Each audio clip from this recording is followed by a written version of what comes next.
Kabupaten Muaro Jambi mengalami kekeringan.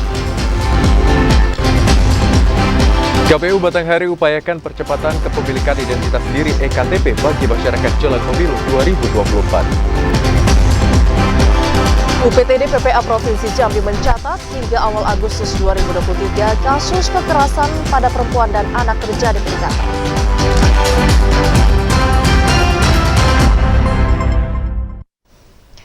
Assalamualaikum warahmatullahi wabarakatuh. Selamat sore saudara. Anda kembali menyaksikan Jambi Hari Ini edisi Minggu 13 Agustus 2023. Selain 3 berita utama tadi, tim redaksi kami juga telah menyiapkan sejumlah informasi penting dan menarik lainnya untuk Anda. Bersama saya Hazet Akbar. Dan saya Vidya Francisca. Inilah Jambi Hari Ini selengkapnya.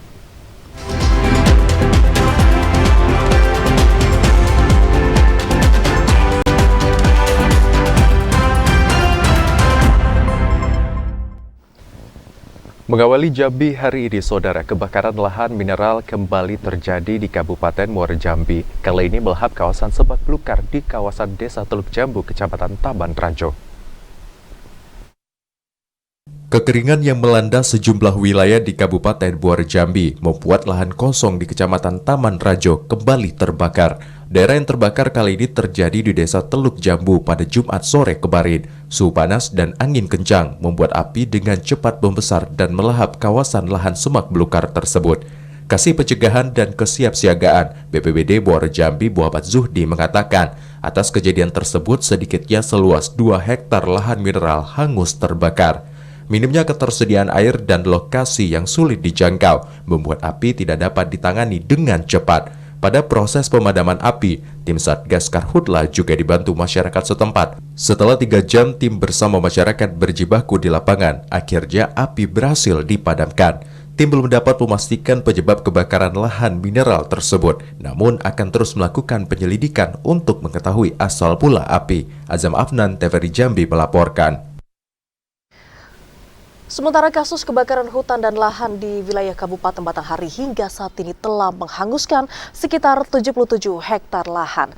Mayoritas kejadian tersebut, saudara, disebabkan karena adanya unsur kesengajaan yang diduga dilakukan oleh oknum masyarakat dan juga perambah. Kasus kebakaran hutan dan lahan di Kabupaten Batanghari mulai marak terjadi. Terbukti hingga Agustus ditemukan sebanyak 57 titik api dengan luas lahan terbakar mencapai 77 hektar. Tersebar di 8 kecamatan, mayoritas kasus tertinggi terdapat di Kecamatan Muaro Bulian dengan jumlah 30 hektar lahan yang terbakar. Sekretaris BPBD Batanghari Samral Lubis mengatakan, cukup tingginya kejadian karhutla disebabkan oknum masyarakat yang mencoba melakukan pembakuan lahan dengan dibakar. Selain itu, aktivitas perambahan hutan juga menjadi salah satu penyebab dari sebagian kasus karhutla yang ditemukan. Titik api kita sebanyak 57, 57 titik api, di mana luas lahan yang sudah terbakar itu sebanyak kurang lebih 77 hektar. Penyebab seluruh kebakaran yang ada unsur kesengajaan. Seluruh, belum ada fenomena alam. Mayoritas karhutla yang terjadi di Batanghari berada di kawasan lahan kosong milik warga. Saat ini pihak BPBD terus bersiaga untuk mengantisipasi adanya laporan karhutla. Ade Judiawan, TVRI Jambi melaporkan. Saudara, Kepolisian Muaro Jambi masih melakukan pendalaman untuk mengungkap penyebab kebakaran lahan mineral yang terjadi di Desa Talangduku pada Rabu sore lalu. 4 dari 7 orang pemilik lahan yang terbakar di Desa Talangduku, Kecamatan Taman Rajo, Muaro Jambi pada Rabu sore lalu telah dilakukan pemeriksaan oleh kepolisian. Kapolres Muaro Jambi AKBP Muharban Arta mengatakan, dari hasil pemeriksaan sementara, para pemilik lahan mengaku tidak mengetahui dari mana asal mula api. Namun kepolisian setempat akan terus melakukan pendalaman terhadap saksi dan mengumpulkan bukti agar penyebab kebakaran yang menghanguskan lahan mineral seluas 8 hektar lebih tersebut dapat diketahui. Kepolisian maupun pemerintah daerah mensosialisasikan untuk ancaman yang sengaja membakar. Jadi sudah kegiatan preventif sudah kami laksanakan. Apabila masih ada yang ditemukan kesengajaan, tentu akan kami menegakkan hukum, pasti akan kami proses. Muharman mengaku dalam proses pemadaman api, tim Satgas Karhutla kesulitan karena jauhnya lokasi air untuk melakukan pemadaman dan ditambah dengan kondisi yang gelap disertai angin kencang yang membuat api cepat menjalar ke lahan yang lain. Masyarakat kembali diingatkan agar tidak melakukan pembukaan lahan dengan cara dibakar. Azam Afnan, TVRI Jambi melaporkan. Sementara imbas dari musim kemarau yang melanda wilayah Kabupaten Muaro Jambi membuat air danau mengalami kekeringan. Dan salah satunya saudara terjadi di Danau Tangkas, Kecamatan Sekernan, Kabupaten Muaro Jambi. Fenomena El Nino kini mulai dirasakan di sejumlah daerah dalam Kabupaten Muaro Jambi. Minimnya curah hujan dalam 1 bulan belakang ini membuat debit air di kawasan Danau Tangkas, Desa Tanjung Lanjut, Kecamatan Sekernan mengalami penyusutan drastis yang mengancam kekeringan. Kades Tanjung Lanjut Edi Sugito mengatakan, dalam kondisi normal ketinggian air di aliran danau mencapai 2 meter, namun saat ini ketinggian air hanya sekitar 10 cm. Kondisi ini tentu sangat mempengaruhi ekosistem di sepanjang aliran danau jika kekeringan terus terjadi. Dampak El Nino ini yang kita rasakan di Desa Tanjung Lanjut ini di kawasan wisata ini, Pak. Di kawasan wisata ini biasanya debit airnya itu tidak sekering seperti ini, walaupun ada kering seperti ini tuh biasanya di bulan September 10 paling kenceng 1 bulan. Tapi kalau prediksi kami ini bisa sampai 4 bulan kondisi air seperti ini. Dampak dari kekeringan tersebut juga berimbas kepada penghasilan masyarakat yang kesehariannya mencari ikan di kawasan Danau Tangkas. Masyarakat berharap ada pembangunan bendungan di wilayah tersebut sehingga air tetap stabil meski dilanda musim kemarau. Azam Afnan, TVRI Jambi melaporkan.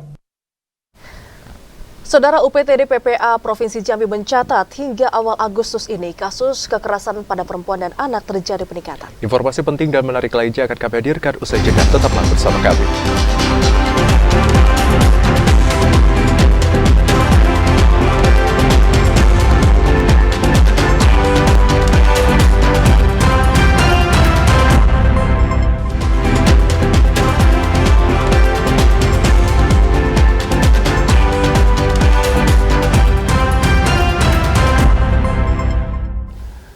Terima kasih saudara, Anda masih menyaksikan Jambi hari ini. Saudara, menjadi sektor paling penting dan dominan, UMKM juga mendorong realisasi investasi Provinsi Jambi hingga akhir semester 1 2023, melebihi target RPJM dengan torehan 6,7 triliun rupiah. Dinas Penanaman Modal dan Pelayanan Terpadu 1 Pintu Provinsi Jambi mencatat sektor usaha mikro, kecil, dan menengah menjadi sektor yang paling dominan mencatat realisasi investasi hingga akhir semester 1 untuk tahun 2023. Capaian lebih dari 70% realisasi sektor UMKM bahkan mendorong realisasi investasi Provinsi Jambi untuk melebihi target RPJM dengan torehan mencapai 6,7 triliun rupiah. Kepala DPM PTSP Provinsi Jambi Doni Iskandar mengatakan, total realisasi investasi sudah lebih dari 15% target investasi 5,2 triliun pada tahun 2023. Banyaknya jumlah UMKM menjadi sumber kekuatan utama yang terus mendorong jumlah investasi di daerah. Selain menjadi penyumbang investasi, sektor UMKM juga mampu menjadi tulang punggung ekonomi yang solid saat pandemi maupun pasca pandemi COVID-19.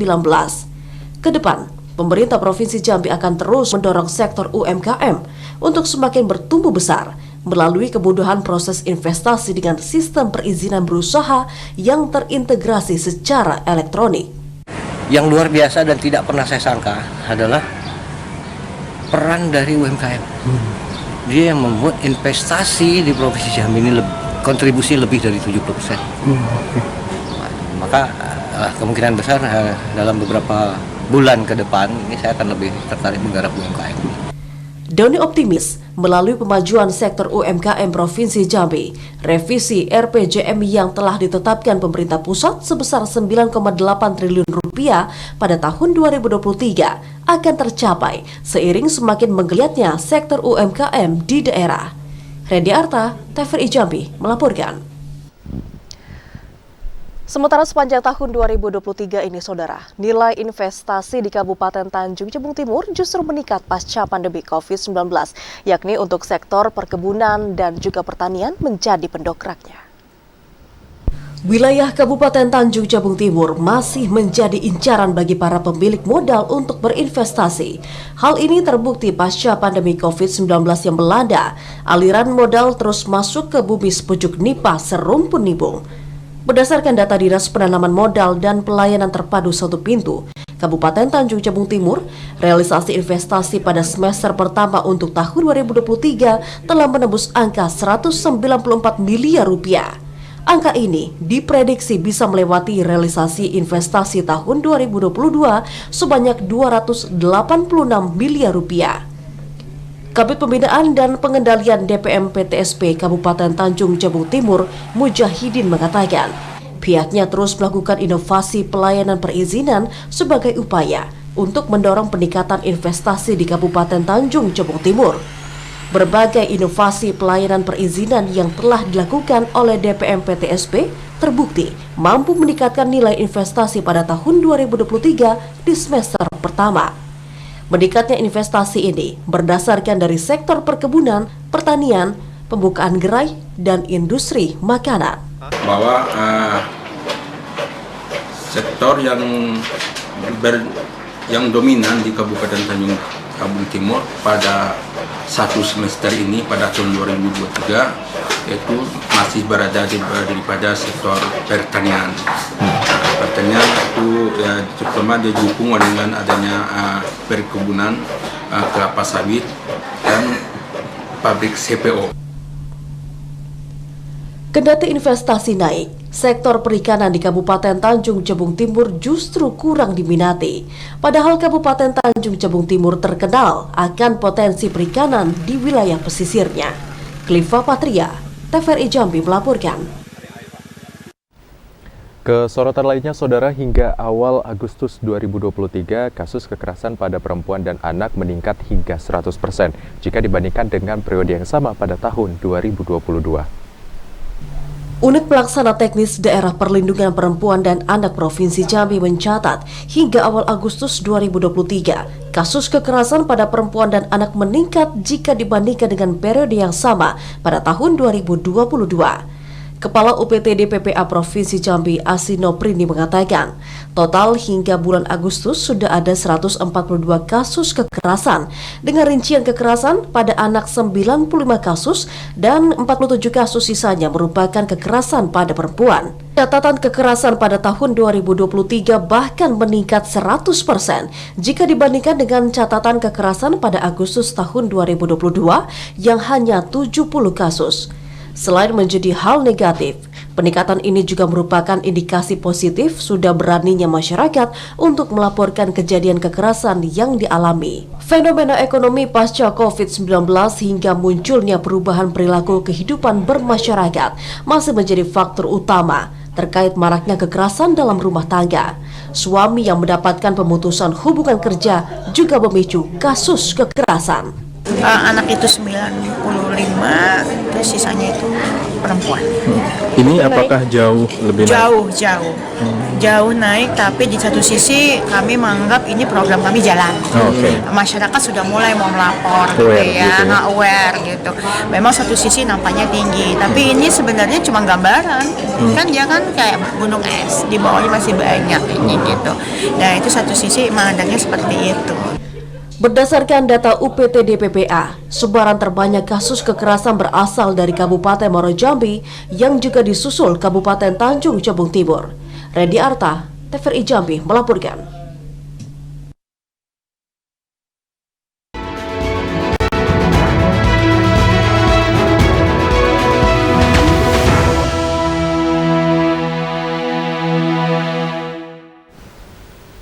Kita ke segmen menuju pemilu 2024, Saudara.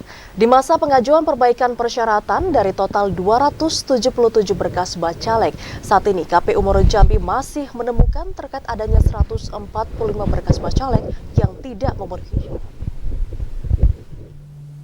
Hingga hari terakhir masa pengajuan perbaikan persyaratan berkas bakal calon legislatif, Komisi Pemilihan Umum Muaro Jambi masih menemukan 145 bacalek yang dinyatakan tidak memenuhi syarat atau TMS. Komisioner KPU Muara Jambi Divisi Teknis Penyelenggaraan Arisno mengatakan, pada masa perbaikan dari 277 bacalek yang TMS, hanya 132 bacalek yang melakukan perbaikan. Bacalek yang memperbaiki berkas tersebut hanya dari 16 partai politik, sedangkan 2 parpol lainnya, yakni Garuda dan Umat, tidak melakukan perbaikan. Sementara itu, total ada 501 bacalek yang telah dinyatakan memenuhi syarat. Dalam daftar list untuk melakukan pengajuan perbaikan itu ada 11 partai baru. Di antaranya partai apa saja, Bang?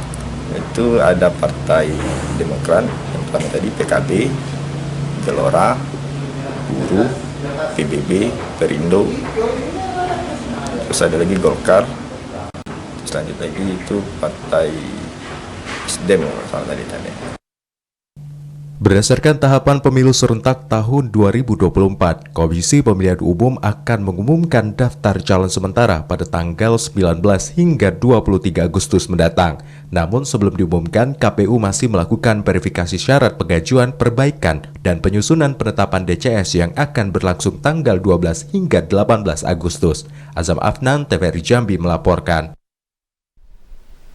Saudara, masih banyak ditemukan pemilih yang belum memiliki KTP elektronik menjadi pekerjaan rumah bagi KPU Batanghari untuk menuntaskan persoalan tersebut. Saat ini upaya koordinasi dengan Dinas Dukcapil setempat telah dilakukan pihak KPU. Komisioner KPU Batanghari Henry Handayadi mengatakan, upaya percepatan kepemilikan identitas bagi masyarakat atau pemilih yang belum memiliki KTP elektronik telah dilakukan, salah satunya dengan berkoordinasi dengan pihak Disdukcapil untuk melakukan pendataan sekaligus melaksanakan rekam cetak bagi warga yang belum memiliki KTP elektronik. Tidak hanya itu, pihak KPU juga memberdayakan PPK maupun PPS di masing-masing wilayah untuk dapat mendorong partisipasi pemilih melaksanakan rekam cetak KTP dengan cara mensosialisasikan ketentuan atau aturan yang harus dipenuhi pemilih saat pencoblosan nanti, yakni wajib memiliki fisik e-KTP. Kami sudah melakukan, yang pertama kita sudah berkoordinasi sama pihak PIL mengenai pemilih jumlah pemilih yang belum memiliki eKTPL. Sebagaimana kita ketahui, sebenarnya pasca setelah penetapan pleno DPT ini, pihak Dukcapil kan sudah melakukan turun ke desa-desa untuk melakukan perekaman. Saat ini KPU Batanghari masih menemukan masyarakat yang masih belum memiliki identitas diri secara lengkap, sehingga hal tersebut nantinya dapat menjadi penghambat penyaluran hak suara. Adi Juniawan, TVRI Jambi melaporkan. Sementara untuk bisa mewujudkan sinergitas, Polres Tanjung Jabung Timur bersiaga dalam gangguan Kaptipmas pada setiap tahapan pemilu 2024 nantinya. Kemudian KPU juga meminta adanya penambahan personel dan pengamanan hingga tingkat bawah. KPU Kabupaten Tanjung Jabung Timur menandatangani nota kesepahaman atau MOU dengan Polres Tanjung Jabung Timur. Kerjasama ini bertujuan untuk mendukung pengamanan pemilu 2024. Ketua KPU Kabupaten Tanjung Jabung Timur, Kodidatul Kubro mengatakan, pengamanan pemilu tidak hanya pada saat pelaksanaan pemilu, namun juga pada saat pendistribusian dan percetakan surat suara. Pengamanan ini diharapkan dapat dilakukan hingga tingkat bawah. Selain itu, sejumlah kejahatan yang harus diantisipasi penegak hukum antara lain pencurian kotak surat suara, politik uang, dan tindak kekerasan. Jika tidak diantisipasi, kejahatan ini dapat mengganggu tahapan penyelenggaraan pemilu karena setiap tahap proses pemilu yang akan diselenggarakan memiliki potensi kerawanan. Saling bersinergi ke depan sehingga mewujudkan pemilu yang aman, damai, jujur dan adil serta lancar. Ya. Dari itu pihak. Kemudian ya, kalau untuk harapan kami juga ke Polres untuk bisa menambah personil untuk pengamanan itu. Melalui kerjasama antara penyelenggara pemilu dan Polri, diharapkan dapat menciptakan kondisi yang aman pada saat pelaksanaan pemilu 2024 di Kabupaten Tanjung Jabung Timur. Kliva Patria, TVRI Jambi melaporkan. Saudara Wali Kota Jambi Syarif Hasyam menyalurkan bantuan ke korban kebakaran di kawasan Legok, Kota Jambi. Informasi lainnya akan kami hadirkan usai jeda dalam segmen advertorial. Tetaplah bersama kami.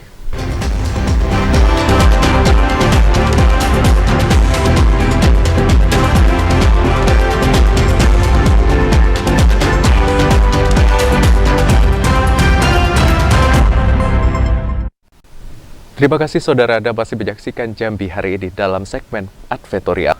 Saudara pejabat Bupati Sarolangun Basjil Bakri bersama unsur Forkopimda mengunjungi objek wisata Pondok Bambu Bukit Raya yang dikelola Badan Usaha Milik Desa Muara Cuban, Kecamatan Batang Asai. Kecamatan Batang Asai, Kabupaten Sarolangun saat ini menjadi salah satu kecamatan yang memiliki potensi destinasi wisata alam yang terus tumbuh dan berkembang. Pesona alam di Kecamatan Batang Asai yang masih terjaga keasliannya mendapat perhatian serius dari pemerintah Desa Muara Cuban untuk mengelola dan menjadikannya sebagai ikon desa, sebagai sumber pendapatan asli desa. Bukit Raya yang berada di wilayah Desa Muara Cuban menawarkan kesejukan dan pemandangan asri serta alami. Panorama alam yang luar biasa ini mendapatkan apresiasi dari pemerintah Kabupaten Sarolangun. Kedatangan rombongan pejabat Bupati Sarolangun di lokasi wisata Pondok Bambu disambut dengan tarian dan lagu khas Kecamatan Batang Asai. Pejabat Bupati Sarolangun Basjil Bakri pada sambutannya mengatakan wisata Pondok Bambu yang berada di atas Bukit Raya sangat estetik dan dapat menjadi wisata kebanggaan Kabupaten Sarolangun. Wisata apa namanya? Pondok Bambu di Desa Muara Cuban. Ya. Saya agak senang juga melihat ya, wajib juga. Ya ini kalau kita bandingkan ini seperti kalau saya di Australia itu di Blue Mountain itu namanya. Kalau ada yang pernah Sydney, itu ada satu tempat yang kita di bukit dan di bukit kita bisa lihat bukit-bukit.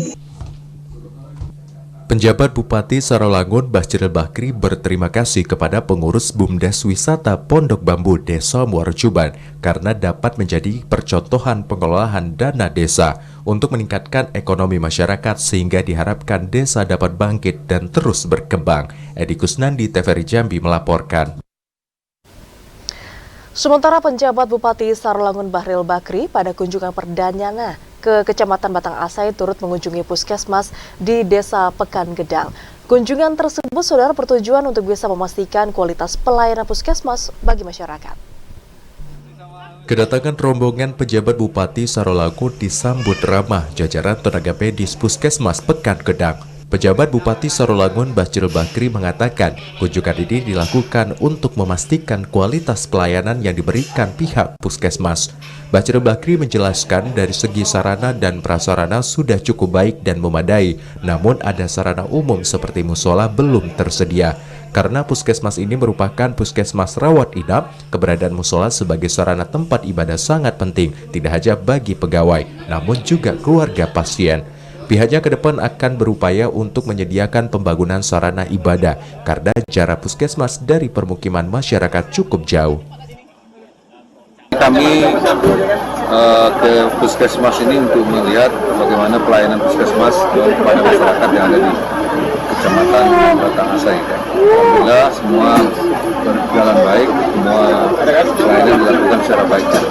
Kalau sarana prasarana sudah cukup baik ya. Pertama, jangan sampai terganggu pelayanan ya.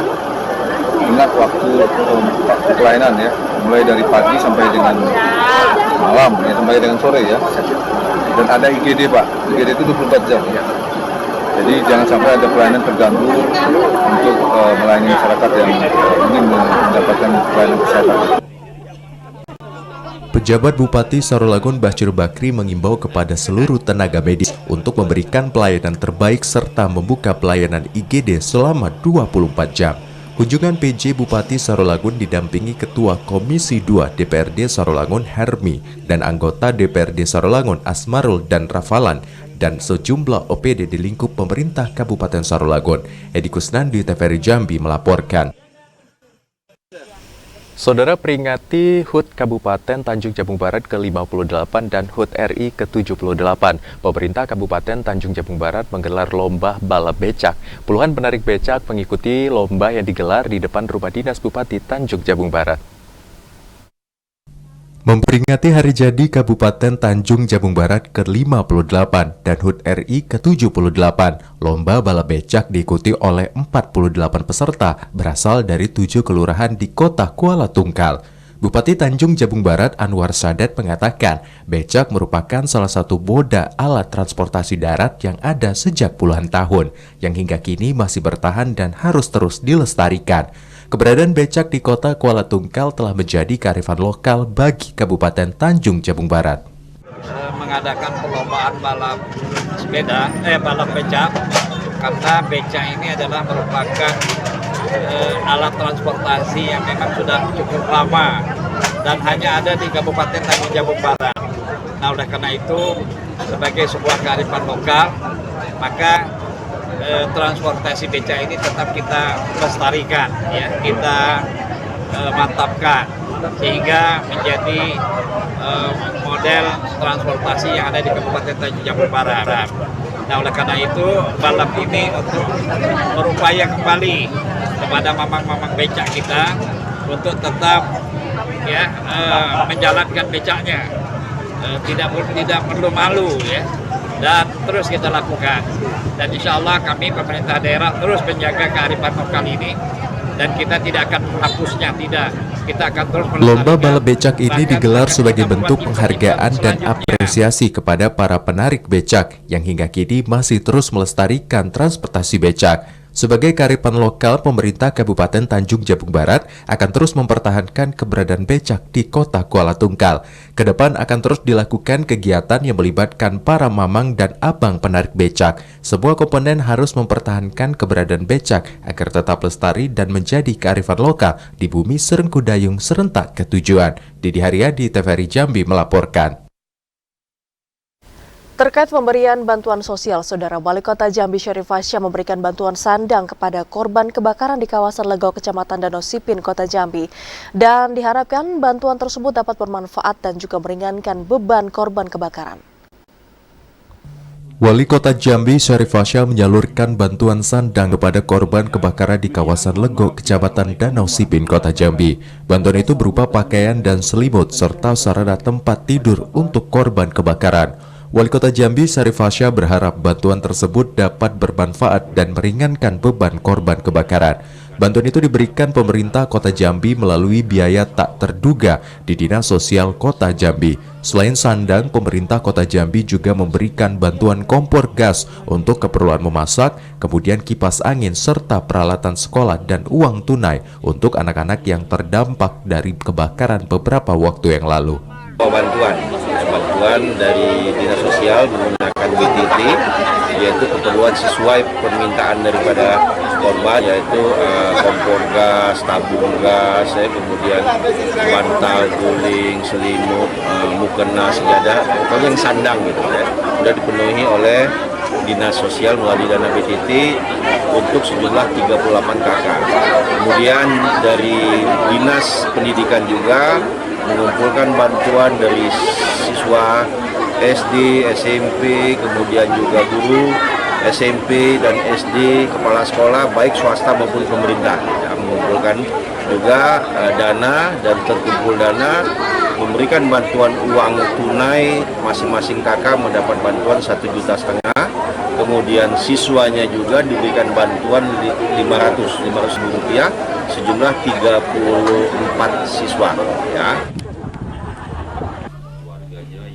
Sebelumnya terdapat 33 rumah warga di kawasan Legok, Kecamatan Danau Sipin, Kota Jambi hangus terbakar. Saat ini para korban kebakaran sedang diupayakan untuk menerima bantuan sosial dari pemerintah pusat. Joko, TVRI Jambi melaporkan. Saudara, dalam rangka Hari Ulang Tahun Kemerdekaan Republik Indonesia tahun 2023 dan Hari Adat Melayu Jambi, Ketua Lembaga Adat Provinsi Jambi Datuk Hasan Basri Agus berziarah ke makam Sultan Taha Fathahillah di Desa Olakebang, Kecamatan Muara Tabir, Kabupaten Tebo. Ketua Lembaga Adat Provinsi Jambi Datuk Hasan Basri Agus bersama pengurus tinggi Lembaga Adat Provinsi Jambi melakukan ziarah ke makam Sultan Taha Fathahillah di Desa Olakebang, Kecamatan Muara Tabir pada Sabtu kemarin. Ketua Lembaga Adat Provinsi Jambi Hasan Basri Agus mengatakan, selain dalam rangka Hari Adat Melayu Jambi, ziarah ini juga dalam rangka memperingati Hari Ulang Tahun Republik Indonesia tahun 2023. Datuk Hasan Basri Agus juga menjelaskan tujuan lain dari ziarah ini adalah agar generasi saat ini dan generasi yang akan datang dapat mengetahui kisah perjuangan pahlawan nasional Sultan Taha dalam mempertahankan negeri Jambi. Tapi inilah istana terakhir beliau dan kaitan dengan peringatan 17 Agustus hari kemerdekaan dan kaitannya juga dalam rangka hari adat yang 1 Muharram kemarin, kami mengadakan kegiatan berkunjung ke lokasi. Tujuannya adalah agar generasi kita ini dan generasi yang akan datang tahu betul bagaimana perjuangan sebenarnya. Beliau kita dari kota lain berjuang ingin mempertahankan tanpa lelah, tidak mau menyerah kepada perjuangan pada saat itu. Sementara itu, PJ Bupati Tebo Aspan berterima kasih atas kedatangan Ketua Lembaga Adat Melayu Jambi ke Desa Oleh Kemang untuk berziarah ke makam Sultan Taha Fathahillah. Aspan menambahkan pemerintah Kabupaten Tebo akan terus berupaya membenahi jejak sejarah perjuangan pahlawan di Kabupaten Tebo. Ini merupakan salah satu motivasi bagi kita yang ada di Kabupaten Tebo ini. Provinsi saja masih melakukan hal seperti ini. Mengapa kita di Kabupaten tidak? Ini juga sudah bukan hanya sekedar pengakuan, kita juga sudah mengambil langkah. Mungkin adik-adik semua tahu, ketika kita berkunjung ke arena ini, lebih kurang 1 tahun yang lalu seperti apa, dan sekarang seperti apa. Ini bukti nyata bahwa kita mensupport peninggalan sejarah.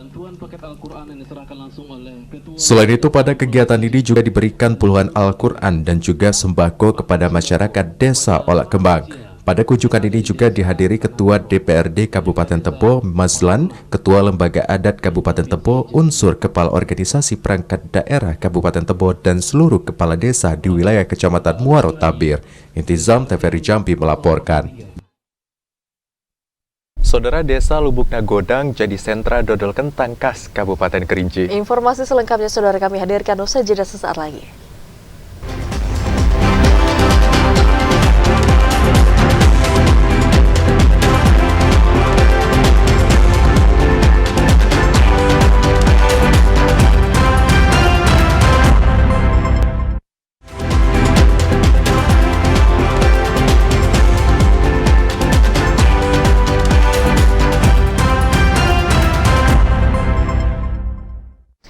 Anda masih bersama kami di Jambi hari ini. Saudara, Komisi Pemberantasan Korupsi KPK akan kembali melimpahkan berkas perkara terkait kasus pengesahan RAPBD Provinsi Jambi. Dan pada pelimpahan kali ini, 5 orang mantan anggota DPRD akan segera mengikuti persidangan di Pengadilan Negeri Jambi.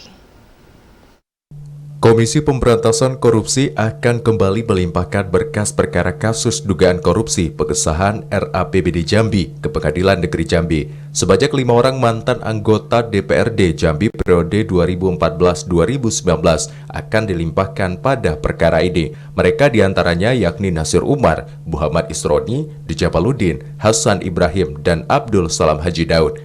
Jaksa Penuntut Umum KPK Ahmad Hidayat mengatakan kelima mantan anggota Dewan ini tengah menyandang status tersangka kasus suap pengesahan RAPBD Jambi tahun 2017-2018. Nantinya dalam waktu dekat berkas perkara tersebut akan segera dilimpahkan ke Pengadilan Negeri Jambi guna mengikuti proses persidangan. Kemungkinan kan biasanya sesuai SOP kan kurang lebih ya antara 1 sampai 2 minggu kan biasanya kita sudah limpahkan ke pengadilan. Gitu. Pengadilan negeri sini, Bang? Ya, karena yang lain juga sudah dilimpahkan di sini, maka tentunya kita juga limpahkan di Pengadilan Jambi. Sementara itu, sebelum dilimpahkan ke Pengadilan Negeri Jambi, para tersangka saat ini tengah menjalani penahanan di rutan oleh KPK. Untuk tersangka Nasri Umar dan Muhammad Isroni ditahan penyidik KPK di rutan gedung ACLC, Abdul Salam Haji Daud di rutan gedung Merah Putih Jakarta, dan Hasan Ibrahim serta Djabaluddin di rutan Pomdam Jaya Guntur Jakarta. Ashar TVRI Jambi melaporkan. Saudara, DPD Kongres Advokat Indonesia Provinsi Jambi terus berupaya mewujudkan keadilan bagi masyarakat. Untuk mewujudkan hal itu, advokat harus memiliki predikat Officium Nobile. Dewan Pimpinan Daerah atau DPD Kongres Advokat Indonesia Provinsi Jambi diminta terus membentuk advokat yang berkualitas dan profesional. Dengan demikian, advokat dapat mewujudkan keadilan bagi masyarakat. Dalam menegakkan keadilan, advokat sendiri harus memiliki simbol atau predikat officium nobile. Ini menjadi sebuah pegangan bagi profesi advokat untuk tidak memperdulikan latar belakang klien dan berprinsip kemanusiaan. Hal tersebut dikatakan langsung Sekretaris Jenderal Dewan Pimpinan Pusat Kongres Advokat Indonesia Hetman Jensen saat membuka ujian kompetensi dasar profesi advokat tahun 2023. Kegiatan itu dilaksanakan di Universitas Islam Negeri Sultan Taha Saifuddin Jambi. Melalui uji kompetensi dasar profesi advokat tersebut sebagai upaya DPD Kongres Advokat Indonesia Provinsi Jambi dalam mewujudkan advokat yang profesional dan berkualitas. Semua organisasi menginginkan wujud daripada advokat yang profesional. KDPA ini belum sampai ke tujuan tersebut, baru merekrutmen awal. Nanti pada saat tingkat lanjutnya ada pendidikan kompetensi profesi advokat, di sanalah kami akan membentuk bagi mereka untuk mendapatkan dasar, ya masih dasar juga, untuk bisa menjadi seorang advokat yang junior dan dimungkinkan untuk bisa menjadi pengacara yang profesional.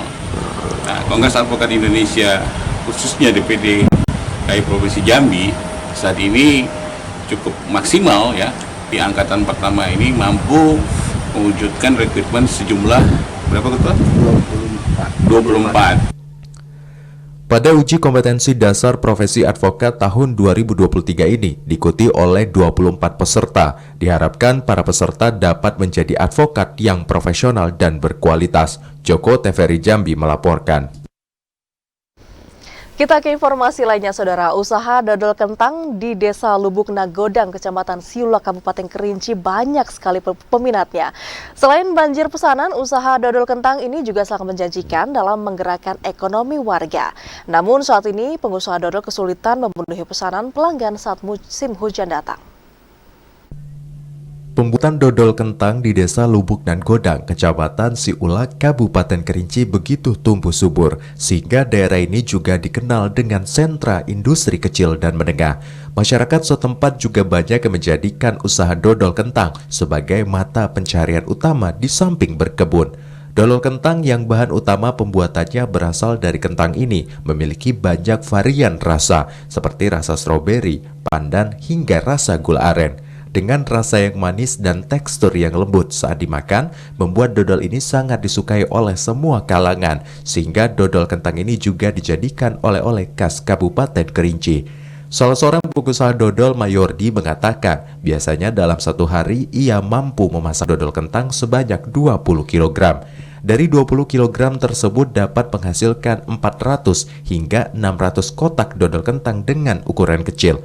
Namun di saat musim penghujan, produksi dodol miliknya turun menjadi 200 hingga 400 kotak dodol. Hal ini disebabkan terhambatnya proses pengeringan adonan dodol kentang yang sudah dicetak dan harus dijemur di bawah sinar matahari. Dalam satu hari 20 kilo. Jadi ini kebetulan hari musim hujan, mungkin 3 hari 1 kali. Jadi yang biasanya setiap harinya 20 kilo, sekarang musim hujan 3 hari 1 kali kami memasak. Mayordi menambahkan meski produksi dodol menurun selama musim hujan, namun pihaknya tidak menaikkan harga jual, di mana untuk harga dodol miliknya dijual dengan harga Rp5.000 hingga Rp20.000 per kotak. Ilwan TVRI Jambi melaporkan. Dan informasi tadi, Saudara, sekaligus menutup perjumpaan kita di Jambi hari ini. Terima kasih atas perhatian dan juga kebersamaan Anda. Saya Vidya Francisca. Dan saya Hazard Akbar bersama kerabat kerja yang bertugas pamit undur diri. Wassalamualaikum warahmatullahi wabarakatuh dan sampai jumpa.